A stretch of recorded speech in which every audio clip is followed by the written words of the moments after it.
سوالات کے جوابات دینے کا معمول ہے، لہذا آپ حضرات کے جو سوالات ہیں ان کے جوابات ایک کے بعد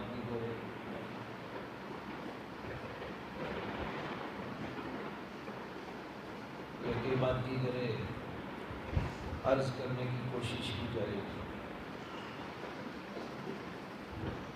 اس وقت متعدد سوالات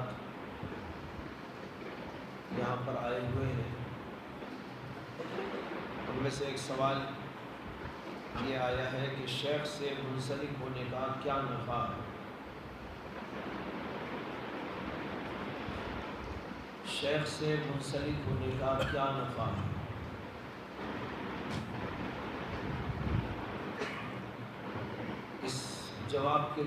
اس کے جواب کے لیے سب سے پہلے تو یہ سمجھنا چاہیے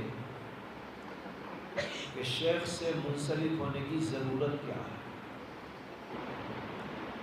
جب ضرورت سمجھ میں آ جائے گی تو نفع خود ہی سمجھ میں آ جائے گا۔ اگر کوئی پوچھے کھانا کھانے کا کیا نفع ہے، اسے کہا جائے گا کہ بھائی کھانا کھانے کی ضرورت کیا ہے۔ اگر آپ کو ضرورت سمجھ میں آ جائے گی تو نفع خود ہی سمجھ میں آ جائے گا۔ اسے کہا جائے گا کہ کھانا کھانا ایک ضروری ہے، اس لیے کہ اگر کھانا آپ نہیں کھائیں گے تو کسی کام کے نہیں رہیں گے۔ آپ میں قوت آئے گی، طاقت آئے گی، کام کاج کریں گے، بیپار کریں گے، تجارت کریں گے، گھر کا کام کریں گے اور کام کریں گے۔ کب کریں گے؟ جب آپ کے پاس قوت ہوگی، طاقت ہوگی۔ اس سے خود ہی سمجھ میں آ گیا کہ کھانا کھانے کا فائدہ یہ ہے کہ مجھے قوت آئے گی اور میں کام دھام کے قابل بنوں۔ اس لیے اس سوال کا جواب کہ شیخ سے منسلک ہونے کا نفع کیا ہے، اس بات کو سمجھنے پر موقوف ہے کہ شیخ سے منسلک ہونے کی ضرورت کیا ہے۔ ضرورت اس کی یہ ہے کہ دین اسلام اپنے ظاہر اور اپنے باطن کے ساتھ ایک جامع اور مکمل دین ہے۔ اس جامع اور مکمل دین پر پوری جامعیت کے ساتھ عمل کرنا ہمارے اوپر لازم قرار دیا گیا ہے۔ قرآن پاک میں اللہ نے فرمایا یا ایھا الذین آمنوا ادخلوا فی السلم کافہ، دین اسلام کے اندر مکمل طور پر داخل ہو جاؤ۔ معلوم ہوا کہ دین اسلام میں مکمل طور پر داخل ہونا ہے اور اس کی ہر آدمی کے لیے اللہ کے اس حکم کی ضرورت ہے۔ لیکن ایک آدمی دین اسلام پر مکمل طور پر کیسے عمل کرے گا؟ ظاہر ہے کہ اس کے لیے ایک رہبر کی ضرورت ہے۔ رہبر کے بغیر دنیا میں کوئی چھوٹے سے چھوٹا کام بھی صحیح طور پر انجام نہیں دیا جا سکتا۔ ایک آدمی کو ٹیلر بننا ہے تو اسے ٹیلروں کی صحبت میں رہنا ہوگا۔ ایک آدمی کو ڈاکٹر بننا ہے تو اسے ڈاکٹروں کی صحبت میں رہنا ہوگا۔ اگر کسی کو سنار کا کام کرنا ہے تو سناروں کے پاس رہ کر اس کام کو سیکھنا ہوگا۔ اس طرح دنیا کا جو بھی کام ہوتا ہے، چھوٹا کام ہو یا بڑا کام، ضرورت اس بات کی پڑتی ہے کہ اس کی رہبری حاصل کی جائے۔ جب اس فن کی رہبری کسی ماہر فن سے حاصل کی جاتی ہے تو تب وہ راستہ اس کے لیے آسان ہوتا ہے اور اسی کے ذریعے سے انسان صحیح طور پر کام بھی کر سکتا ہے۔ ایک بدیہی حقیقت۔ اسی طور پر جب ہمیں اور آپ کو مکلف کیا گیا ہے کہ دین اسلام پر مکمل طور پر داخل ہو کے عمل کرو، تو اس کے لیے بھی ضرورت ہے کہ ہمیں رہبر ہو جو ہمیں بتائے کہ دین اسلام پر مکمل طور پر کیسے چلا جائے گا۔ ایک ہے جزوی طور پر دین اسلام پر چلنا اور ایک ہے مکمل طور پر دین اسلام پر چلنا۔ جزوی طور پر دین اسلام پر چلنا ایک چھوٹا کام ہے، جیسے نماز پڑھ لینا، روزہ رکھ لینا، زکوٰۃ ادا کر دینا، حج کر لینا، عمرہ کر لینا، ذکر تلاوت کر دینا۔ یہ کچھ اعمال ہوئے جو شریعت نے ہمارے اوپر لاگو کیے، لیکن شریعت اتنی ہی نہیں ہے، بلکہ شریعت تو ایک جامع ترین شریعت ہے، جس کے اندر عبادات بھی ہیں، جس کے اندر عقائد بھی ہیں، جس کے اندر معاشرت بھی ہے، جس کے اندر اخلاق بھی ہیں، اور اس کے اندر سیاست بھی ہے، اور اس کے اندر تہذیب و تمدن بھی ہے۔ یہ ساری کے ساری چیزیں مل کر دین اسلام ہے۔ اب اس مکمل دین پر چلنے کے لیے رہبر کی بڑی شدید ترین ضرورت ہے۔ میں ایک چھوٹی سی مثال دیتا ہوں۔ مثال یہ ہے کہ ایک آدمی کو نماز بھی پڑھنا ہے، ماں باپ کی خدمت بھی کرنا ہے، بیوی بچوں کی خدمت اور ان کا نفقہ خرچہ بھی چلانا ہے۔ یہ سارے کے سارے کام کرنے ہیں۔ ایک آدمی خالی نماز پڑھ لیتا ہے، جی بڑا پابند ہے، تہجد گزار ہے، ذکر کا پابند ہے، ہر وقت مسجد میں رہتا ہے، لیکن یہ تو مکمل دین پہ نہیں چل رہا ہے۔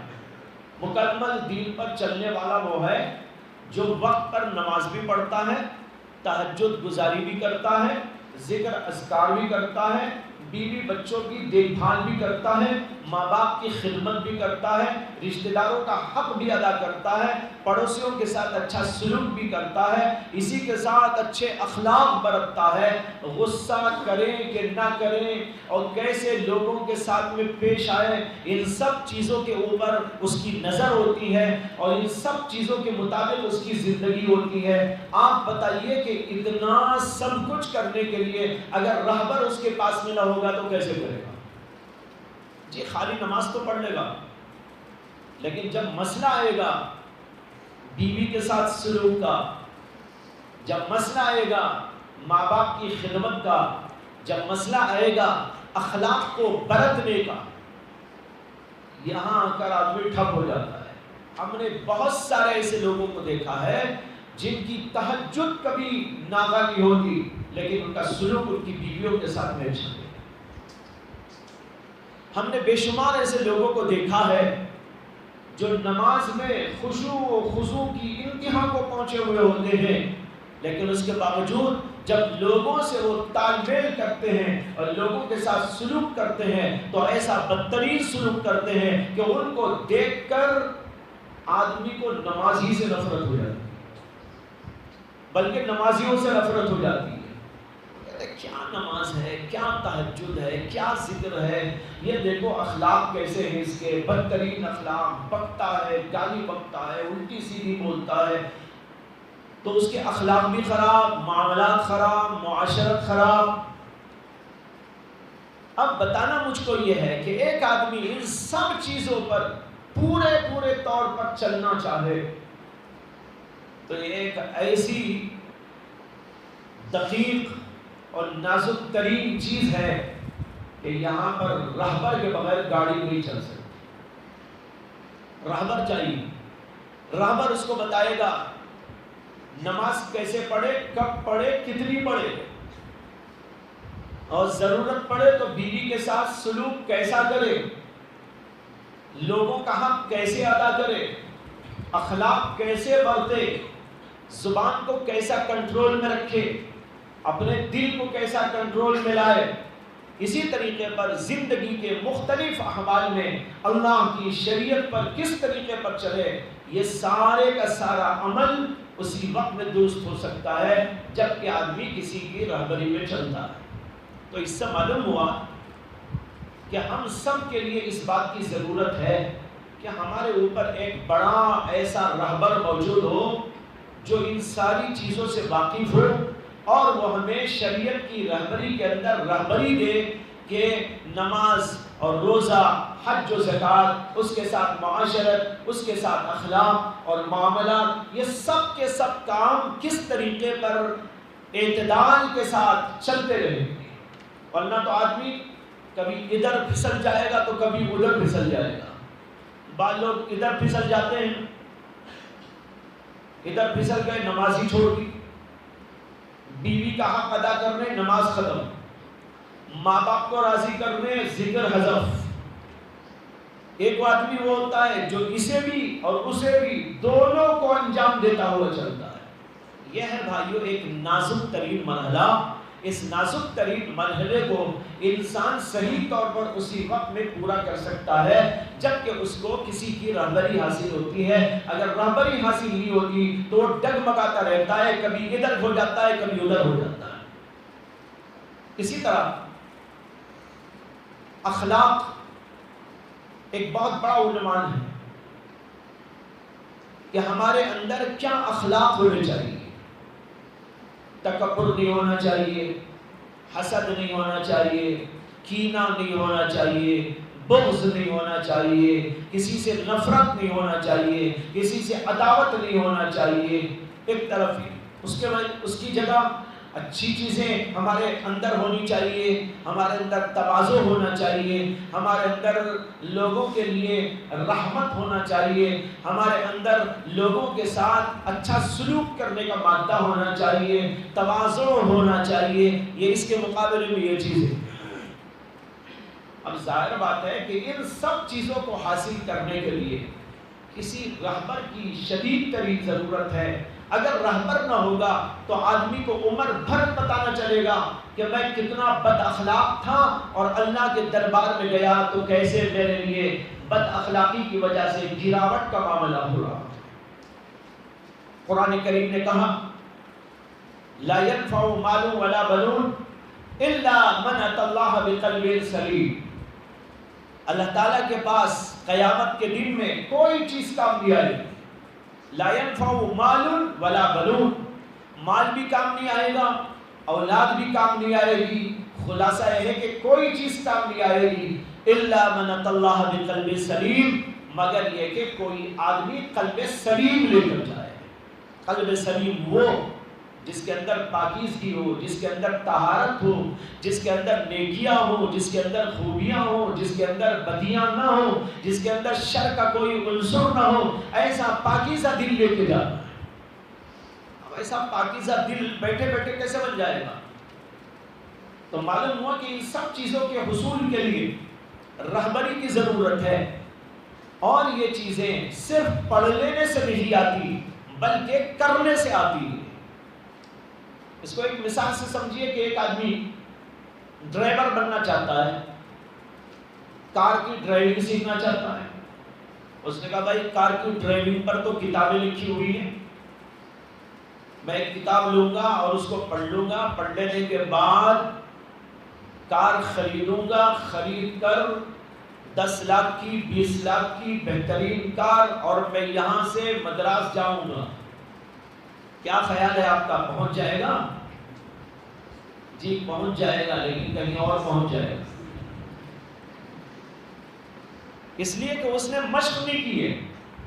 چلانے کی جو مشق ہوتی ہے وہ مشق اس نے حاصل نہیں کی، اس لیے صرف کتاب پڑھ لے گا تو کتاب میں تو سب موجود ہے، اس کے پارٹس لکھے ہوئے ہیں، اس پارٹ کا یہ نام ہے، اس پارٹ کا یہ نام ہے، اس پارٹ کا یہ نام ہے، یہ پارٹ جو ہے یہ کام کرتا ہے، اس کا فنکشن یہ ہے، اس پارٹ کا فنکشن یہ، اس پارٹ کا فنکشن یہ، اس پارٹ کا فنکشن یہ، سب لکھا ہوا ہے۔ لیکن بھائی سب پڑھ لینے کے باوجود جب تک ایک آدمی ایک ڈرائیور کے ساتھ بیٹھ کر ڈرائیونگ سیکھتا نہیں ہے اس وقت تک کامیاب نہیں ہو سکتا۔ اسی طور پر سمجھنا ہے کہ ہماری یہ مشنری جو اللہ نے بنائی ہے یہ بڑی عجیب و غریب مشنری ہے۔ اس کے اندر ایک طرف نفس لگا ہوا ہے، ایک طرف قلب لگا ہوا ہے، ایک طرف روح موجود ہے۔ روح کے تقاضے الگ ہیں، قلب کے تقاضے الگ ہیں، نفس کے تقاضے الگ ہیں۔ نفس شیطان سے دوستی لگاتا ہے، وہ شیطان جو پٹی پڑھاتا ہے وہ ہم کو پڑھانے کی کوشش کرتا رہتا ہے۔ اب ایسی صورت میں آپ کو نفس ایک بات بتائے گا، قلب ایک بات کی طرف رہنمائی کرے گا، روح آپ کو ایک طرف لے جانے کی کوشش کرے گی۔ خلاصہ یہ ہوگا کہ آپ جو ہے کسی کام پر استقامت کے ساتھ جم نہیں پائیں گے۔ یہاں پر ضرورت پڑتی ہے کہ ایسے موقع پر یہ بتایا جائے کہ یہ نفس کا تقاضا ہے، اس کو پیچھے ڈالو، یہ روح کا تقاضا ہے، اس کو آگے بڑھاؤ، اور آگے بڑھانے کا طریقہ یہ ہے، اس کو پیچھے لے جانے کا طریقہ یہ ہے۔ اس طریقے پر آدمی جب مسلسل لگتا ہے اور شیخ سے وابستہ ہو کر ان چیزوں کو حاصل کرتا ہے تو تب جا کر اس کے جو ہے اندر یہ صلاحیتیں اور قابلیتیں پیدا ہوتی ہیں اور پھر ابھرتی ہیں، اور آدمی صحیح رخ پر ڈھل جاتا ہے، اور یہ بنائی ہوئی اللہ کی مشنری ٹھیک ٹھیک کام کرنے لگتی ہے، اور نہ آنکھ غلط کام کرے گی، زبان غلط کام کرے گی، اور اسی طرح ہاتھ پیر غلط کام کریں گے، سارا جسم اوپر سے نیچے تک الٹی حرکتیں کرتا رہے گا، اور دنیا کے اندر فساد چلتا رہے گا۔ ان سب چیزوں سے یہ بات سمجھ میں آ گئی کہ کسی کی رہبری کی ضرورت ہے، اسی رہبر کو دراصل شیخ کہتے ہیں۔ جب معلوم ہوا کہ شیخ کی ضرورت ہے تو خود ہی سمجھ میں آ گیا کہ شیخ بنانے سے ہمیں فائدہ کیا ملتا ہے۔ یہ فائدہ ملتا ہے کہ ہم اپنی آنکھوں کو کنٹرول میں رکھ سکیں گے، نفس کے تقاضوں کو دبانے کے لیے، زبان کو کنٹرول میں رکھ سکیں گے نفس کے تقاضوں کو دباتے ہوئے، کان کو قابو میں رکھ سکیں گے نفس کے تقاضوں کو دباتے ہوئے، اسی طرح پورے جسم کے نظام کو ہم درست کر سکیں گے، اور نیکیاں اور خوبیاں و کمالات و اوصاف اس کے اندر پیدا کریں گے، اور برائیوں کو اس سے پاک کر سکیں گے۔ یہ سارے کے سارے فائدے ہیں۔ اس سے معلوم ہوا کہ شیخ سے وابستہ ہو کر ان سب چیزوں کو حاصل کرنا اصل ہے۔ یہیں پر ایک بات یہ بتا دوں کہ اس تقریر سے دو باتیں سمجھ میں آئی۔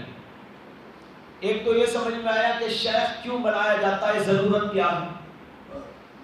دوسرے سمجھ میں آیا کہ شیخ بنانے سے فائدہ کیا حاصل ہوگا۔ یہ دونوں باتیں میں نے واضح کر دی۔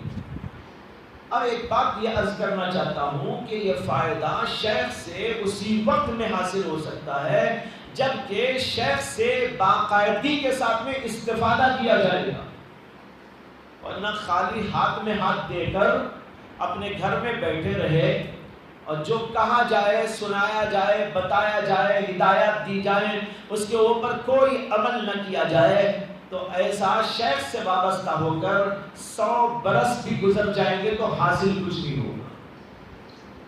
آج ایک بہت بڑی تعداد مشائخ سے وابستہ لوگوں میں ایسی پائی جاتی ہے جو ہاتھ میں ہاتھ دے دیتے ہیں، کسی کو اپنا رہبر اور شیخ تو بنا لیتے ہیں، لیکن ان سے کما حقہ وابستہ نہیں ہوتے، اور کما حقہ وابستہ نہ ہونے کی وجہ سے کما حقہ ان سے استفادہ بھی نہیں کرتے، فائدہ نہیں اٹھاتے۔ نتیجہ یہ ہوتا ہے کہ وہ شیخ اپنی جگہ رہتے ہیں، مرید صاحب اپنی جگہ پر رہتے ہیں۔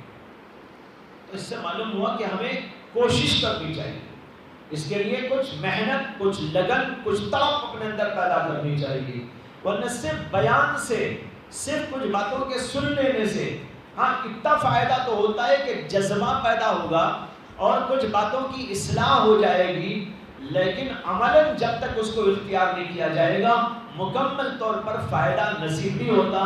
اس لیے کوشش یہ ہونی چاہیے شیخ سے وابستہ بھی ہو اور شیخ سے استفادہ باقاعدگی کے ساتھ میں کرتے رہیں، اور اس کے 4 اصول ہیں۔ شیخ سے وابستہ ہو کر استفادے کے 4 اصول۔ پہلا یہ ہے اعتقاد ہو۔ اگر شیخ سے اعتقاد ہی نہیں رہے گا تو ظاہر بات ہے وابستگی ہی ٹھیک نہیں ہوگی اس کی۔ جیسے بہت سارے لوگ دیکھا دیکھی کسی شیخ سے وابستہ ہو جاتے ہیں، نہ ان کو دیکھا، نہ ان کو پرکھا، نہ ان کو جانچا، نہ ان کی اندرونی باہر کی زندگی کو دیکھا، کچھ نہیں، ایک جگہ پر لوگ بیعت کر رہے تھے، یہ صاحب بھی جا کے بیعت ہو گئے۔ یہ کوئی بیعت نہیں ہے، یہ کوئی شیخ سے وابستہ ہونا نہیں ہے۔ اس لیے پہلے تو تحقیق کرنی چاہیے اور غور و فکر کرنا چاہیے شیخ کے انتخاب کے سلسلے میں۔ جب وابستہ ہوں تو پوری عقیدت کے ساتھ ان سے وابستہ ہوں، ایک بات۔ دوسری بات یہ ہے کہ انقیاد ہونا چاہیے، اعتقاد کے ساتھ انقیاد۔ انقیاد کے معنی دل کے اندر ماننے کا جذبہ،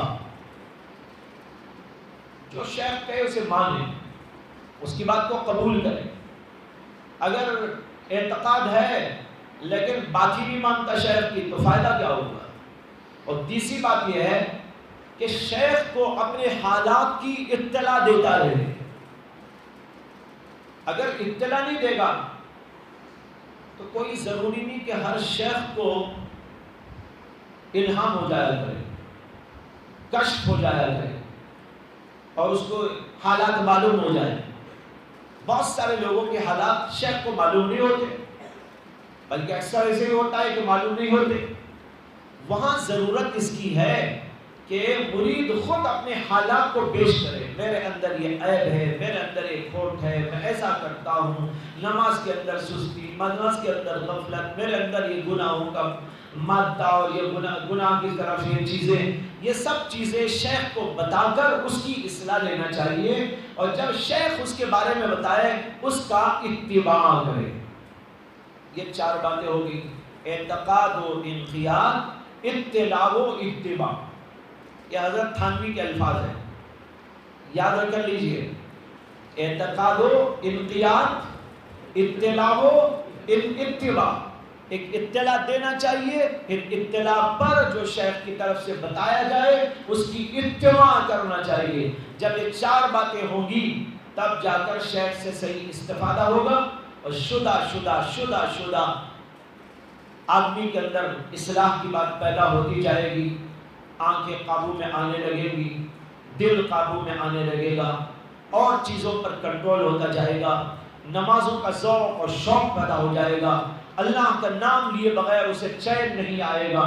ہر وقت اللہ کا دھیان لگا رہے گا اور نمازوں کے لیے، تہجد کے لیے اٹھنے میں اسے کوئی رتی برابر پریشانی نہیں ہوگی، بلکہ وہ ایسا اٹھ کر جائے گا جیسے کہ اپنے دوست سے ملاقات کے لیے جا رہا ہو. کس قدر جذبے کے ساتھ، کس قدر شوق کے ساتھ میں جاتا ہے. اسی طریقے پر رات کے سناٹے میں ساری کائنات سو رہی ہو، یہ آدمی کہے گا کہ میرے اللہ سے مجھے ملنا ہے. تم سوتے رہو، میں اللہ سے ملنے کو جا رہا ہوں.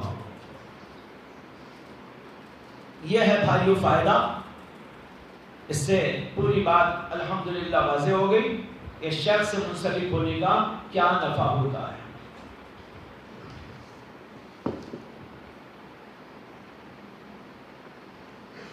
دوسرا سوال یہ آیا ہے کہ اعمال پر استقامت کے ذرائع اور اسباب کیا ہیں. بہت اہم سوال ہے یہ، اس لیے کہ آج لوگوں میں استقامت ہی کی بڑی کمی ہے. کبھی کچھ کر لیتے ہیں، کبھی کچھ کر لیتے ہیں، لیکن ایک دائمی معمول استقامت کے ساتھ، پابندی کے ساتھ چلا کرے، یہ بات آج مفقود ہے لوگوں میں. بعض لوگ ہوتے ہیں کبھی تو تہجد کی اتنی پابندی کرتے ہیں کہ پوچھئے نا، لیکن کبھی فرائض بھی چھوڑ بیٹھتے. اس کا نام استقامت نہیں ہے. استقامت یہ ہے کہ آدمی دائمی طور پر تمام چیزوں پر پابندی کرتا چلا جائے. قرآن کریم کے اندر اللہ تعالیٰ نے فرمایا ان الذین قالوا ربنا اللہ ثم استقاموا. جن لوگوں نے ایمان لاتے ہوئے یہ کہا ربنا اللہ، ہمارا پروردگار تو اللہ ہے، ثم استقاموا، پھر اس کے اوپر جم گئے. استقامت کے معنی آتے ہیں جم جانا. علماء کہتے ہیں الاستقامت فوق الکرامہ، استقامت کا درجہ تو کرامت سے بھی بڑا ہوا ہے. ایک آدمی کو کرامت مل جائے وہ کوئی بڑی بات نہیں ہے، بلکہ اس سے بھی بڑی کرامت یہ ہے کہ آدمی دین کے اوپر مستقیم ہو جائے، دین کے اوپر جم جائے. نماز کے وقت نماز، ذکر کے وقت ذکر، تسبیح کے وقت تسبیح، تہجد کے وقت تہجد، اور لوگوں کے ساتھ جو سلوک اور حقوق کی ادائیگی کی بات، اس کے موقع پر اس کی برابر جو ہے جستجو اور اس کے حق کو ادا کرنے کی فکر. تمام پوری شریعت کے اوپر جو جو بھی اللہ کے احکام جہاں جہاں کے ہیں ان کے اوپر جماؤ پیدا کر لینا چاہیے. استقامت یہ نہیں ہے کہ ایک دو باتیں کر لے باقی کو چھوڑ دے، بلکہ دین اور پوری شریعت پر عمل کرنے کا مزاج اور اس کے اوپر جماؤ، یہ ہے دراصل استقامت۔ ظاہر بات ہے کہ استقامت یہ بہت بھاری چیز ہے، کرامت اس کے سامنے تو کچھ بھی نہیں۔ استقامت پر یہ بھی سمجھ لیجئے کہ اللہ کے نبی علیہ السلام نے جو طریقہ ہم کو عطا کر دیا، اس طریقے پر دائمی طور پر قائم ہو جانے کا نام استقامت ہے۔ چاہے وہ نماز ہو، روزہ ہو اور حج و زکوٰۃ ہو، چاہے معاملات ہو، چاہے معاشرت ہو، چاہے چلنا پھرنا، کھانا پینا، اٹھنا بیٹھنا، سونا جاگنا، کچھ بھی ہو، تمام چیزوں کے اندر اللہ کے نبی کے بتائے ہوئے طریقے کو اختیار کر کر جم جانے کا نام استقامت ہے۔ استقامت اتنی بڑی چیز ہے کہ ایک آدمی حضرت جنید بغدادی رحمۃ اللہ علیہ کی خدمت میں ان کا شہرہ سن کے آیا، دور دور تک ان کا چرچا تھا، شہرہ تھا۔ تو اس کے دل میں آیا کہ جنید بغدادی کا بڑا نام ہے لوگوں میں، جس کی زبان پہ دیکھو لوگ کہتے ہیں جنید جنید جنید جنید، وہ کیسے بڑے آدمی ہوں گے اور ان سے کیا کیا کرامتیں صادر ہوتی ہوں گی۔ شاید وہ ہوا پہ اڑتے ہوں گے، پانی میں چلتے ہوں گے، مردوں کو زندہ کر دیتے ہوں گے، بیماروں پہ ہاتھ پھیرتے ہی اندھا بھی بینا ہو جاتا ہوگا۔ لوگوں کا تصور ہوتا ہے، تو اس آدمی کا بھی اسی طرح تصور ہوتا۔ وہ آدمی پہنچا حضرت جنید بغدادی کے پاس اور ان سے اجازت لیا کہ میں آپ کی خانقاہ میں آپ کی خدمت میں رہنا چاہتا ہوں۔ انہوں نے اجازت دے دی۔ اب وہ رہا اور روزانہ حضرت جنید بغدادی کو دیکھتا تھا کہ یہ کب ہوا میں اڑتے ہیں، کون سے ٹائم یہ جا کے پانی پہ چلتے ہیں، کون سے ٹائم مردوں کو زندہ کرتے ہیں۔ دیکھا تو وہاں کچھ بھی نظر نہیں آیا، جب دیکھو نماز، جب دیکھو ذکر، جب دیکھو تسبیح، جب دیکھو بیان، جب دیکھو لوگوں میں جو ہے نصیحتیں اور مختلف قسم کی باتیں، پھر گھر میں جا رہے ہیں، بچوں کے ساتھ میں ہیں، کھا رہے ہیں، پی رہے ہیں۔ وہ آدمی دیکھتا رہا دیکھتا رہا دیکھتا رہا، یہاں تک کہ کرامت کے انتظار میں 10 سال گزار دیا کہ کب دیکھوں جنید بغدادی کی کرامت۔ 10 سال گزرنے کے بعد مایوس ہو گیا، اس لیے کہ جب آدمی کسی غلط معیار کو معیار سمجھ لیتا ہے، کسی غلط معیار کو معیار سمجھ لیتا ہے، تو اسے آخرکار مایوسی ہی دیکھنی پڑتی ہے، مایوسی ہی ہوگی۔ لہذا وہ تو ہونے کا نہیں تھا، ہوا نہیں۔ 10 سال کے بعد وہ جنید بغدادی سے آ کے کہنے لگا کہ حضرت میں آیا تھا آپ کی خدمت میں رہنے کے لیے، اب اجازت دیجیے چاہتا ہوں۔ حضرت نے پوچھا کہ بھائی کب آئے تھے آپ؟ کہا 10 سال ہو گئے۔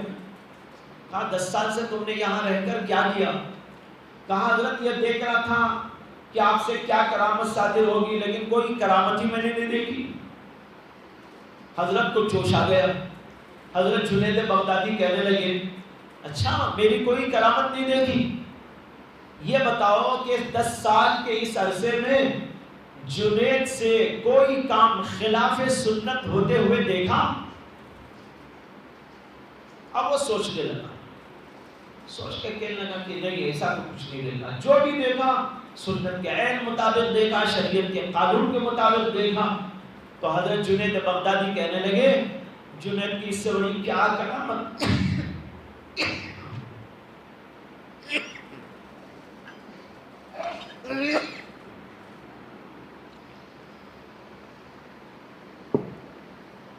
جنید کی اس سے بڑی کیا کرامت دیکھنا چاہتے ہو کہ اس نے 10 سال کے طویل عرصے میں شریعت کے خلاف کچھ نہ کیا اور اللہ کو کبھی ناراض نہیں۔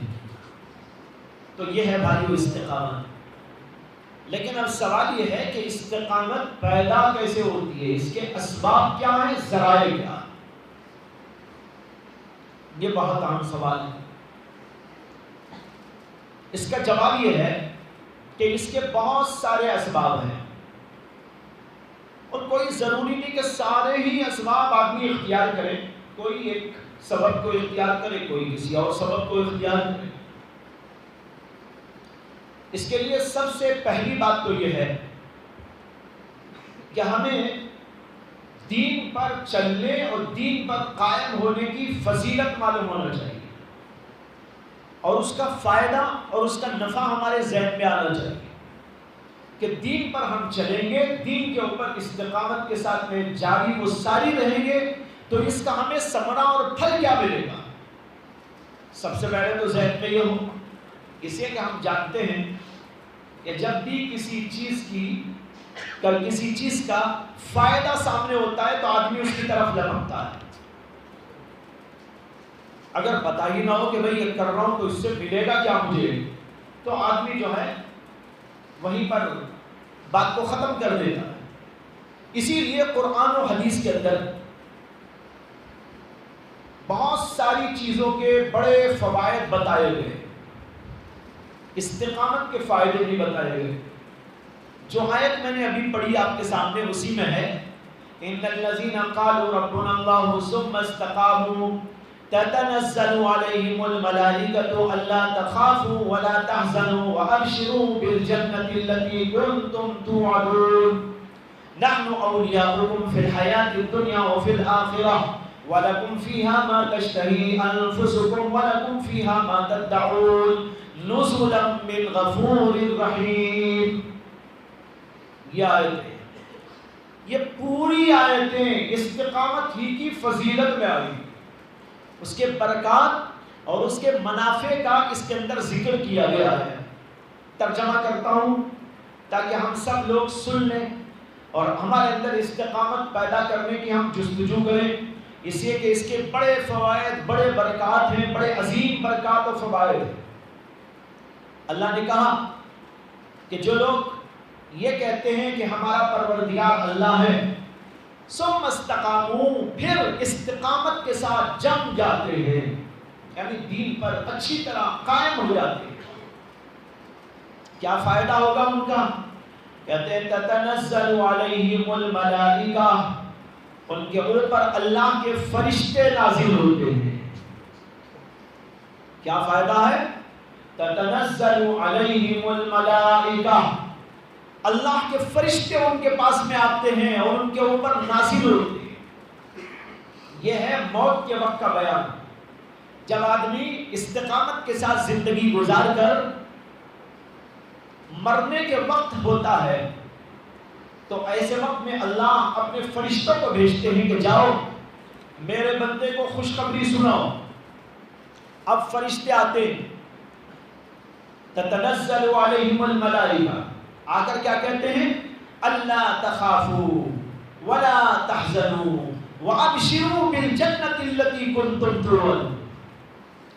فرشتے کہتے ہیں کہ تم خوف نہ کھاؤ، تمہیں کوئی خوف نہیں، تم نے دین پر استقامت کے ساتھ زندگی گزاری، اس کا فائدہ اور اس کی برکت یہ ہے کہ تمہارے اوپر سے خوف کو اٹھا لیا گیا۔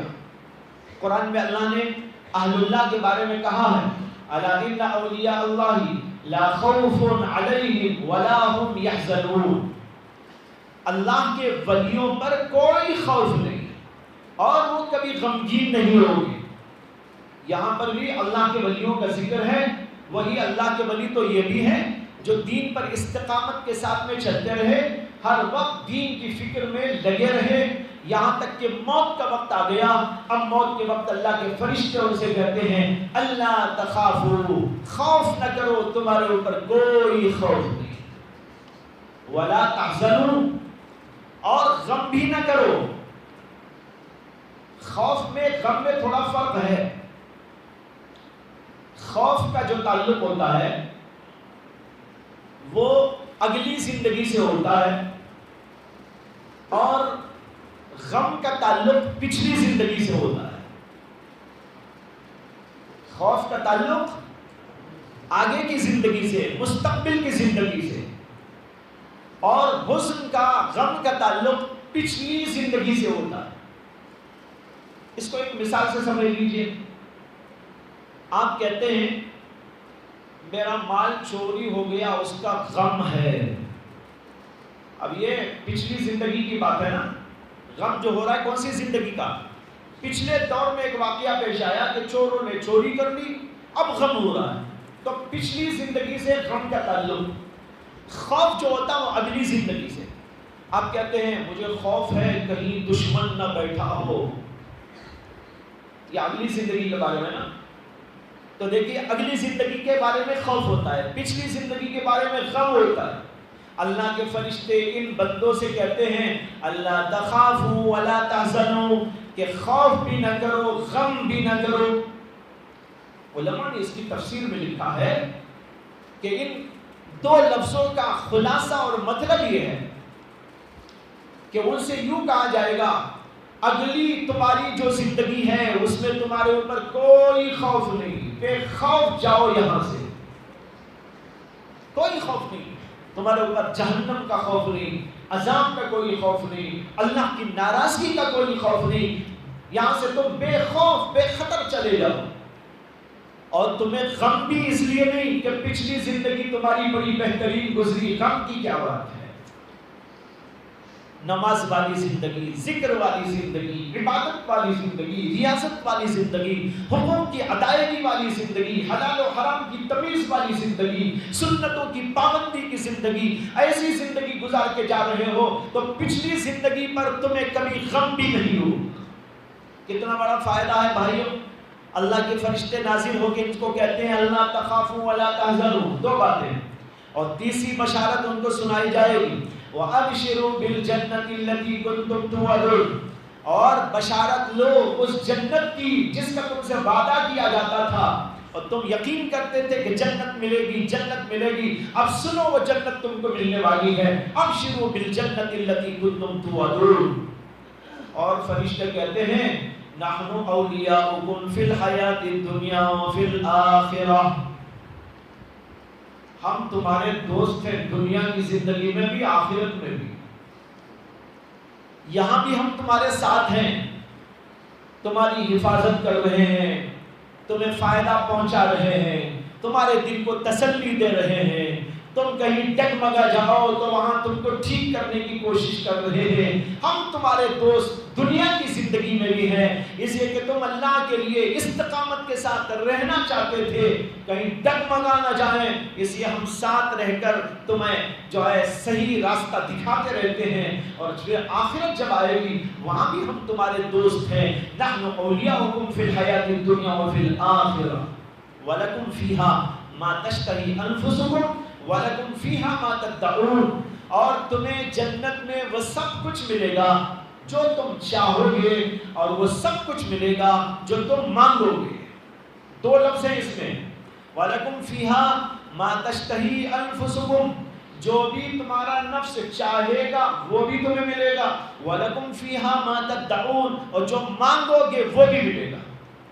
علماء اس کی تفسیر میں لکھتے ہیں کہ جنت میں جانے کے بعد صرف دل میں خواہش پیدا ہوگی تو بس اللہ اس چیز کو سامنے کر دے گی.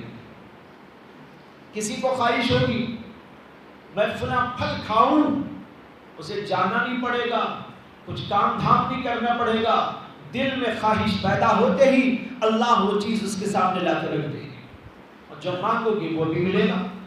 یہ سب کچھ کیوں ہوگا؟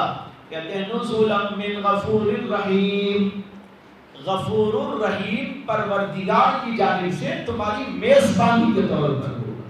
اللہ اکبر. اللہ ہماری میزبانی کریں گے جب ہم استقامت کے ساتھ میں رہیں گے، استقامت کے ساتھ دنیا کے اندر ہم زندگی گزاریں گے تو موت کے وقت فرشتے یہ سب کچھ کہہ کر ہم کو تسلی دیں گے اور یہاں سے جائیں گے تو خوشی خوشی خوشی خوشی چلے جائیں گے. بھائیو بزرگوں، آپ بتائیے یہ کوئی کم فوائد ہیں جو اس آیت کے اندر بتائے گئے ہیں؟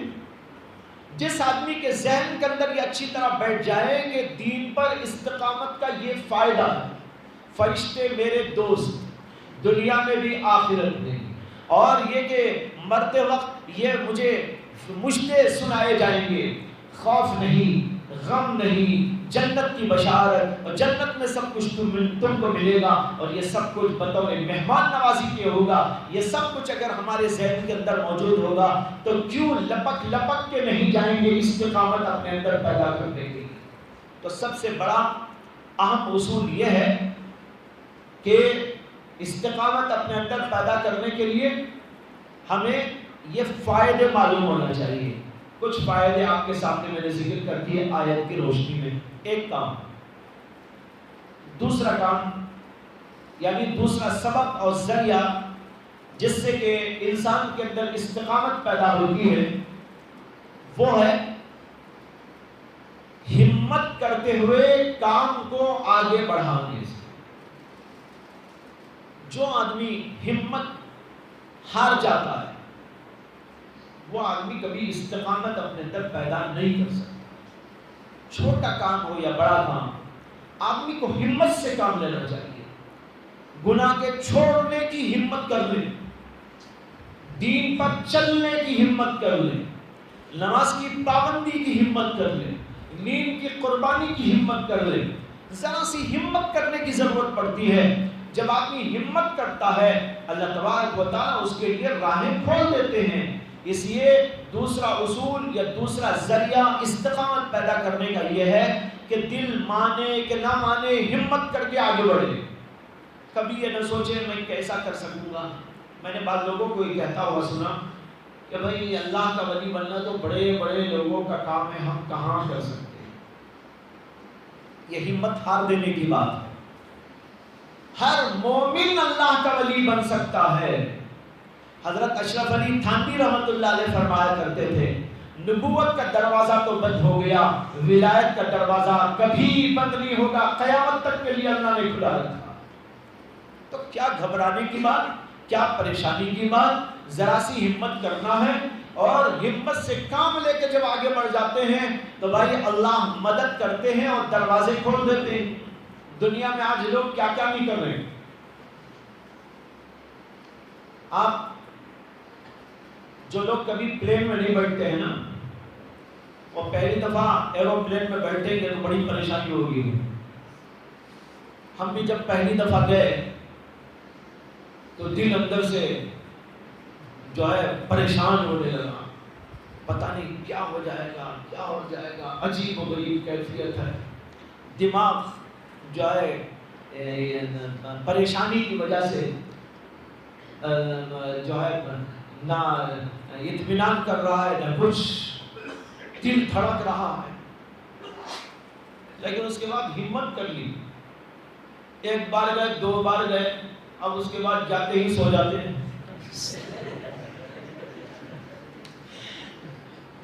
کبھی یہاں سونے کا موقع نہیں ملتا، مصروفیت یہ وہ فلاں فلاں یہ وہ، تو میرا معمول یہ ہوتا ہے کہ فلائٹ میں بیٹھتے ہی نیند لگ جاتی ہے، آرام سے سو جاتا ہوں۔ اب یہ ہمت میں بتانا چاہ رہا ہوں، ہمت کیا ہوتی ہے۔ جب آدمی پہلی دفعہ کچھ کرنا چاہتا ہے ہمت نہیں ہوگی، لیکن جب ہمت کر کے آگے بڑھ جاتا ہے تو اس کے دل کے اندر ایک قوت پیدا ہو جاتی ہے اور اس قوت سے آدمی آگے بڑھتا رہتا ہے، کام کرنے لگتا ہے۔ اسی طریقے پر دین کے ہر کام کے لیے بھی ہمت کرنے کی کوشش کیجئے۔ جب آپ ہمت کر کے یہ ٹھان لیں گے کہ مجھے استقامت کے ساتھ زندگی کرنا ہے، کوئی وجہ نہیں کہ آپ کو استقامت حاصل نہ ہو، ضرور بھی ضرور استقامت حاصل ہوتی ہے۔ یہ دو باتیں ہو گئی۔ تیسری بات وہ یہ ہے، جیسے کہ ابھی کچھ دیر پہلے سوال کے جواب میں کہا گیا شیخ کی ضرورت، استقامت کے لیے بھی شیخ ایک ذریعہ بنتا ہے۔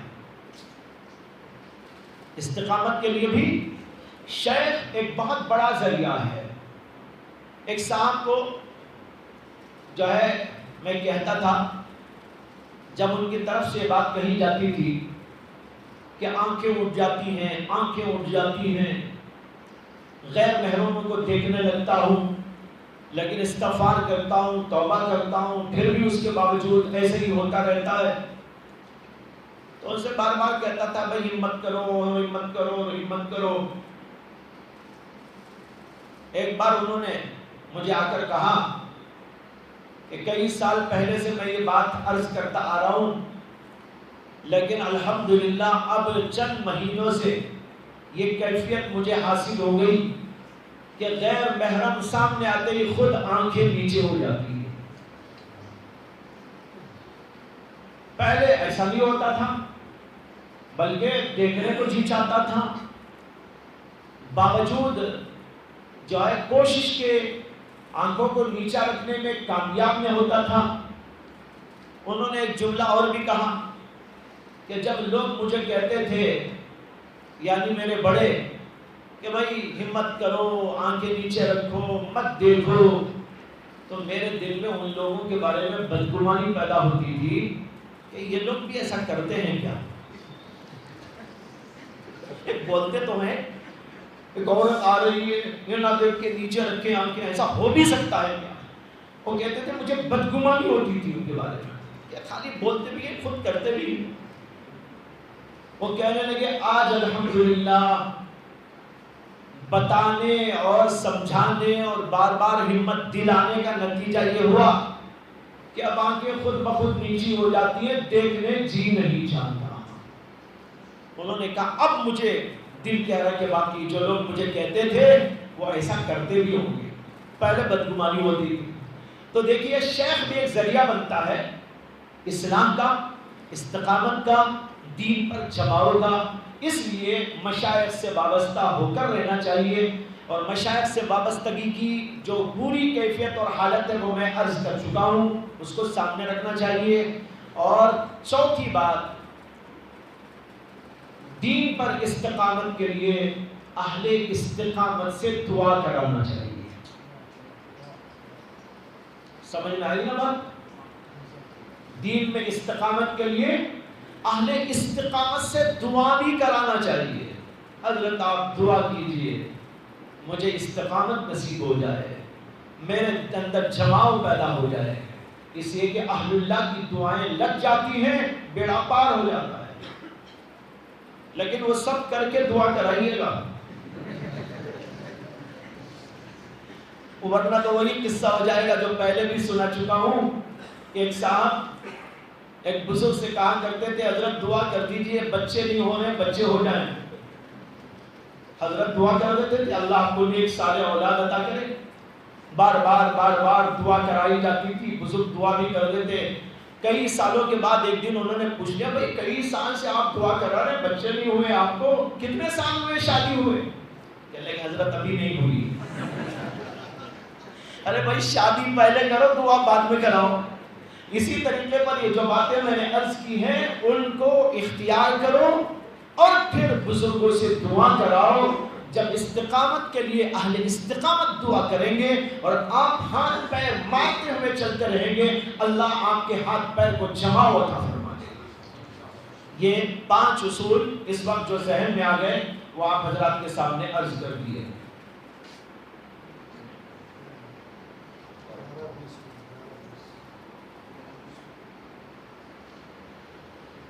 اور بھی کچھ سوالات ہیں لیکن تقریباً 1 ہفتہ بلکہ 10 دن سے میری طبیعت خراب چل رہی ہے، ذوف نقاہت بہت ہے، اور مدرسے میں بھی تقریباً 1 ہفتے کے بعد آج ہی آنے کا اتفاق ہوا، اور چونکہ مجلس کا اعلان ہو چکا تھا تو میں نے کہا کہ بھائی لوگ دور دور سے آتے ہیں اور طلب کو لے کر آتے ہیں، جب اتنی دور سے یہ حضرات طلب کو لے کر آتے ہیں تو میں کیوں اپنی تکلیف کی بنیاد پر پیچھے رہ جاؤں، اس لیے جو ہے مجلس ہو جائے گی۔ اور ابھی آتے ہوئے بھی بعض جو ہے میرے جو ہے ہمارے فصیح اللہ نے بھی کہا اور طلباء نے بھی کہا کہ اب آرام ہی کر لیں تو اچھا ہے، لیکن میں نے کہا نہیں دور دور سے لوگ آئے ہیں اس لیے مایوسی ان کو ہو جائے گی، اس لیے جو ہے میں آگے آپ حضرات کے سامنے دعا کی درخواست بھی آپ حضرات سے کہ کئی دنوں سے نقاہت کا سلسلہ کافی حد تک زیادہ ہو گیا ہے، یہ جو کچھ بھی اس وقت عرض کر دیا گیا یہ آپ حضرات کی طلب ہی کا نتیجہ ہے۔ اللہ تو اتنی ہمت آتے ہوئے نہیں پا رہا تھا، لیکن اس کے باوجود آپ کی طلب کا نتیجہ ہے کہ اللہ تعالیٰ نے کچھ کہنے کی توفیق عطا فرما دی۔ دعا ہے کہ اللہ تبارک و تعالیٰ کہیں بھی باتوں پر عمل کی ہم سب کو توفیق عطا فرمائے، اور آپ سب کے یہاں پر جڑنے کو اللہ تعالیٰ مفید اور کارآمد بنائے۔ وآخر دعوانا الحمدللہ۔